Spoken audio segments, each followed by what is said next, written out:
de boire alors que c'est moi qui parle.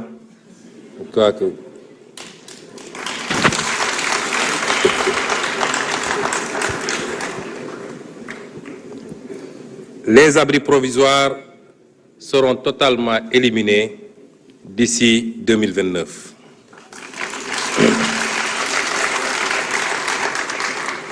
Les technologies émergentes comme l'intelligence artificielle seront introduites dans les curricula et davantage d'élèves seront orientés vers les filières sciences, technologies, ingénierie et mathématiques.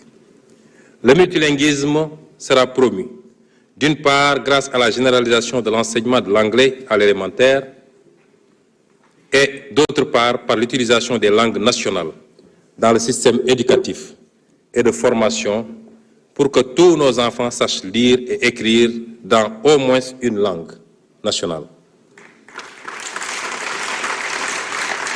Les daara seront entièrement intégrés dans le système éducatif et mis à niveau pour ce qui concerne leurs infrastructures, les équipements et référentiels.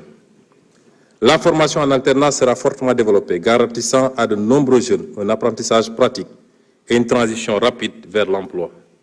Les jeunes bénéficieront de ce dispositif qui sera soutenu par un fonds national et des incitations fiscales pour les entreprises partenaires.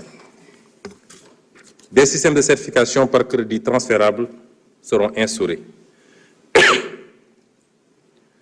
Les dispositifs d'apprentissage traditionnels auprès d'artisans et d'entreprises informelles seront appuyés pour permettre à des centaines de milliers de jeunes d'acquérir des compétences reconnues sur le marché du travail. Dans la même perspective, le gouvernement procédera à la mutualisation et à l'optimisation des structures, des interventions et des ressources de toutes les structures publiques, projets et programmes de soutien à l'emploi et à l'entrepreneuriat des jeunes. Une grande coalition pour l'emploi sera mise en place, ainsi qu'un observatoire de l'emploi et des qualifications professionnelles, qui sera un véritable système d'information sur le marché de l'emploi. Le développement de l'emploi local se fera également à travers l'attribution de nouvelles compétences aux collectivités territoriales pour le soutien aux activités dans les principaux bassins d'emploi comme l'agriculture, l'élevage, la pêche, l'aquaculture, le commerce, l'artisanat et le tourisme. Un service civique professionnalisant sera introduit. Il aidera à accompagner l'acquisition de compétences professionnelles que les jeunes pourront exercer, notamment dans les travaux d'intérêt public.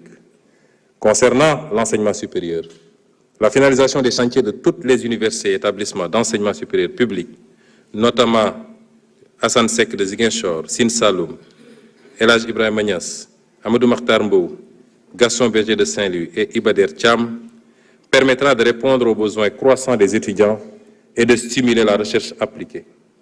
De nouvelles universités seront construites dans les régions qui n'en disposent pas, afin de rapprocher l'offre d'enseignement supérieur aux populations.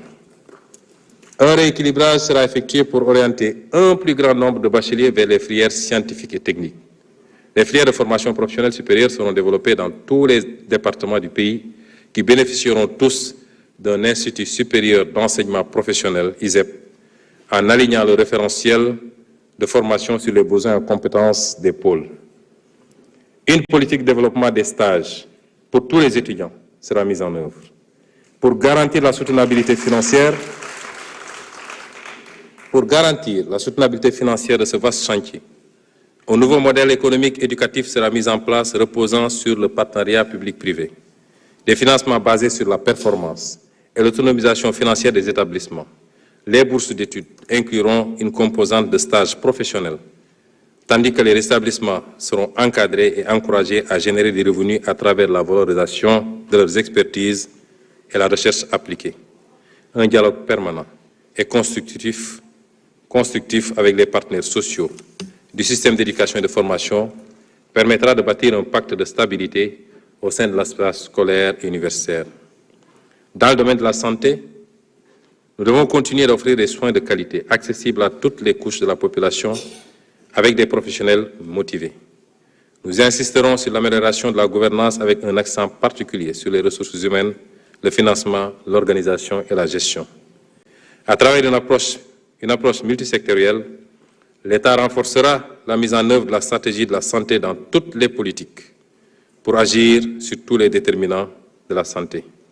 Dans toutes les régions, des unités de détection et de prise en charge précoce des maladies chroniques et des épidémies seront mises sur pied.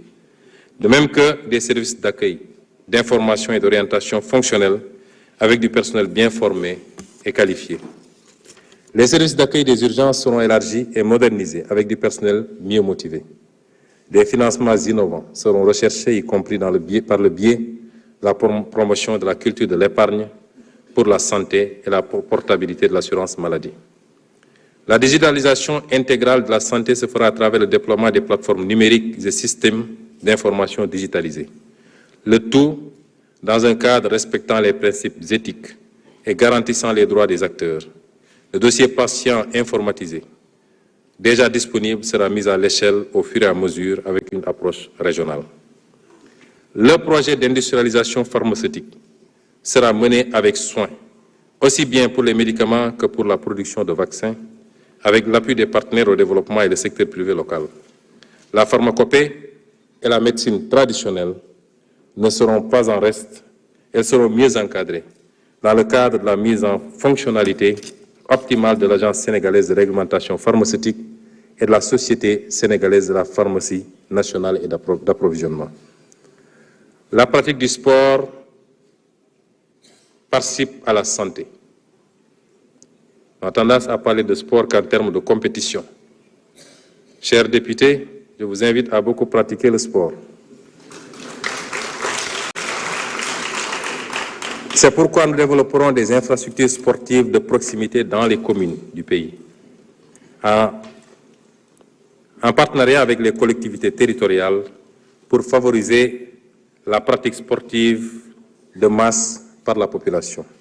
Le sport d'élite sera soutenu à travers un meilleur encadrement des athlètes à haut potentiel et la mise à niveau des infrastructures destinées aux compétitions internationales et nationales. Des plans de relance et de développement seront signés avec les fédérations sportives. En direction de l'organisation des Jeux olympiques de la jeunesse, un suivi rapproché sera effectué pour s'assurer que toutes les infrastructures nécessaires pour une bonne organisation de l'événement seront en place dans les délais. Monsieur le Président de l'Assemblée nationale, Mesdames et Messieurs les honorables députés, c'est parce que nous voulons un Sénégal juste que l'équité sociale est inscrite au cœur de la transformation systémique. Mon gouvernement promeut le rebasing social. Il s'agit de construire un système de protection sociale inclusif et efficient à travers la réforme visant le Code de sécurité sociale, qui permettra de consolider et de renforcer les régimes formels et d'étendre la protection sociale aux acteurs jusque-là non couverts, notamment les travailleurs journaliers, ceux de l'économie informelle, les travailleurs en milieu rural, ainsi que les autres travailleurs indépendants. La préparation pour adoption par l'Assemblée nationale d'un nouveau code du travail dont la vocation sera de promouvoir et de sécuriser l'investissement, mais aussi de renforcer le système de contrôle en milieu de travail. La consolidation du dialogue social tripartite, État, employeurs et syndicats, pour assurer la stabilité sociale à travers la signature entre les partenaires sociaux d'un pacte social consensuel et durable. L'extension de la couverture des filets sociaux, à travers le dispositif de la carte d'égalité des chances pour les personnes vivant avec un handicap, l'application effective des textes relatifs au recrutement de quotas parmi certains groupes sociaux, la réforme du registre national unique, un meilleur ciblage et une promotion de l'entrepreneuriat auprès des bénéficiaires des bourses de sécurité familiale, ou encore la modernisation de la gestion de la couverture sanitaire universelle. Le renforcement des droits et de la protection des femmes contre toutes les inégalités de genre, contre toute forme de violence et pour leur autonomisation économique. La protection des droits des enfants, quel que soit le milieu de résidence, notamment pour l'accès à l'enseignement préscolaire, à l'éducation de base, à la nutrition et à la santé, ainsi qu'à toute forme de violence physique. Le phénomène des enfants de la rue retiendra toute notre attention pour une solution globale et définitive. L'aménagement d'un nouveau système intégré de protection et de promotion des personnes âgées, qui inclura en plus des aspects sanitaires et sociaux, la valorisation des compétences des retraités qui souhaitent les mettre à la disposition de l'État et des collectivités. La lutte contre la vie chère, comme moyen de mise en œuvre du droit à l'alimentation, pour tous en renforçant les moyens d'intervention des services en charge du contrôle économique partout dans le pays, en plus de renforcer l'éducation et la sensibilisation des consommateurs. La rationalisation des subventions à l'énergie pour qu'elles bénéficient essentiellement aux ménages pauvres. Je veux parler ici du ciblage pour éviter que les plus riches bénéficient beaucoup plus d'ailleurs de ces subventions que les plus démunis. Par ailleurs, l'équité sociale ne peut être évoquée sans accorder une priorité absolue au retour des déplacés du conflit en Casamance. En effet, l'élection de son Excellence, le président Bassirou Diomaye Faye à la présidence de la République, a signifié que la perspective d'un Sénégal juste, prospère et souverain passait d'abord par un pays pacifique.